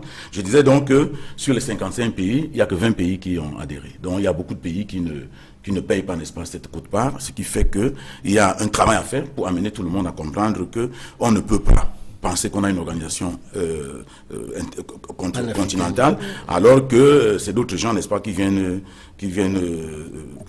nous financer. Mais il faut noter que il y a d'autres projets qu'il a proposés qui me semblent très importants. Par exemple, la création d'une zone de libre-échange africaine. Oui. Bon, pendant que nous faisons les APE ici dans un truc qui n'a pas de sens, lui propose quelque chose de plus intéressant. Non, mais il développe ce qu'il continental. Il a proposé la liberté de mouvement des citoyens sur le continent africain avec un passeport africain. Et ça, il tient à faire rapidement. Il pense qu'il pourra y arriver. Mais il a déjà créé un marché unique libéraliste du transport aérien. Bon, il y a quelques pays, il y a 23 pays sur 55 qui ont déjà allé, bien évidemment, le Cameroun n'y est pas. Mais il y a des pays qui sont en train de suivre. Bon, tout cela, moi je crois que tout cela participe c'est pour dynamiser l'Union africaine, c'est pour faire que ce soit une organisation qui travaille, parce que apparemment ce n'était pas différent de l'Assemblée nationale du Cameroun où les gens vont dormir à longueur de journée. Et on se trouve en train de parce que apparemment ce n'était pas différent de l'Assemblée nationale du Cameroun où les gens vont dormir à longueur de journée. Et on se trouve en train de danser. Donc je voulais terminer, je voulais chuter par là où le maître Pensy a commencé, là où on dit que les Chinois ont mis des serveurs pour pouvoir récupérer, n'est-ce pas, ils ont mis des micros, des caméras, c'était pour récupérer tout ce qu'il y a dans le serveur également. Mais ça c'est automatique. À partir du moment où les Chinois sont venus investir, il y a ce qu'on appelle l'intelligence économique. Le transfert de technologie se fait de cette manière-là. Pendant que nous pensons qu'à travers comment dirais-je, ces mécanismes-là, nous pouvons obtenir la technologie chez les Blancs en espionnant, comme le gars de Corée du Nord l'a fait. Mais il y a eu un démenti de l'ambassadeur. Oui, l'ambassadeur a démenti, mais on demande toujours. Mais je vous informe que quand vous allez dans les ambassades des pays européens au Cameroun, ils font également l'intelligence économique. Ils cherchent à savoir comment fonctionne. Merci. Quand vous voyez le pain de plantain ou de patate, ils essaient de voir. Merci Emmanuel Kounié. On va juste à côté de vous. Donner un coup de poing sur le blé et puis ils essaient de nous décourager. Et on va juste à côté de vous donner la parole aussi à Manu Djemba en quelques secondes, qui donne également son point de vue sur la question. Vous pourrez par exemple parler de la question de l'uniformisation des armées africaines. Ça également, c'est possible? Oui, ben, tout ça, je pense que c'est comment dire ça, c'est un futur très très lointain. Je pense que ce qu'on vient d'obtenir de la présidence de M. Kagame, c'est quelque chose de très très bien, à commencer par le marché libéralisé du transport aérien. J'en sais quelque chose parce que 2 fois, il m'est arrivé de faire transit à Casablanca pour aller à Dakar, par exemple, et j'attends un avion pendant 15 heures.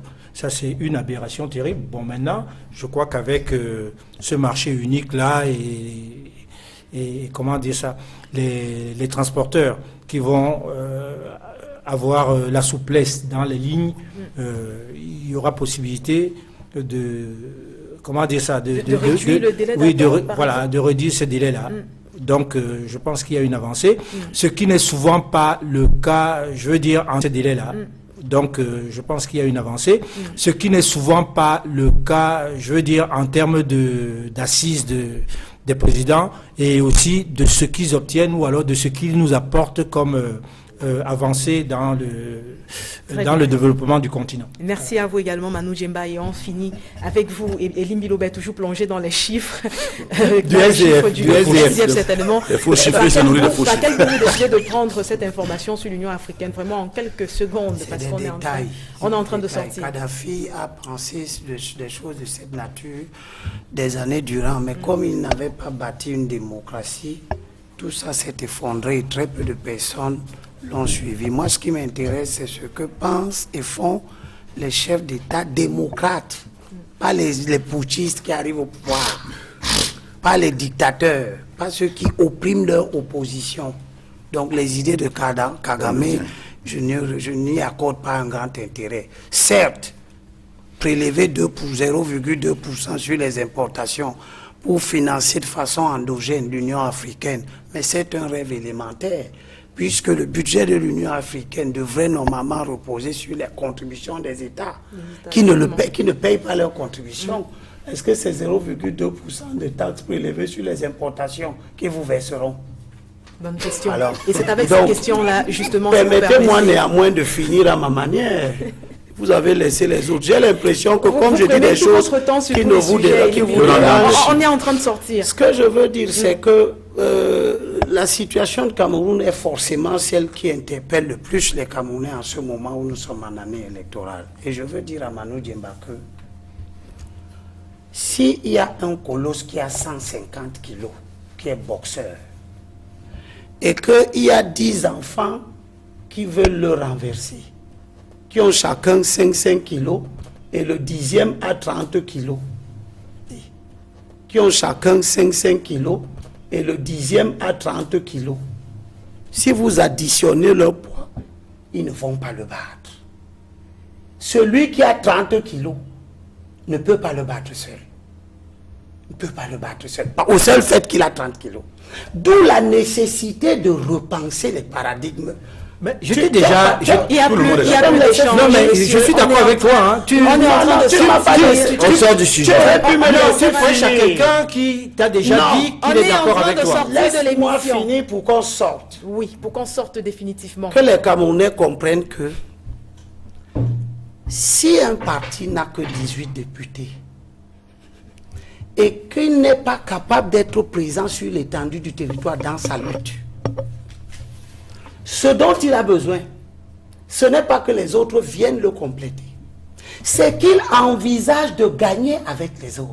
Absolument. C'est un nouveau paradigme. Absolument. Entre les autres me rejoignent et je m'en vais tisser avec les autres une dynamique de victoire. Nous sommes dans 2 écoles de pensée. C'est ce qu'on va faire, D'accord, c'est fini. La première école. Je vous remercie d'avoir répondu présent à cette invitation. La deuxième, le droit de réponse de ce dimanche, c'est avec cet autre échange qu'on va se quitter. On se retrouve dimanche prochain, s'il plaît à Dieu. Restez en compagnie de Dimanche avec vous, votre autre programme dominical.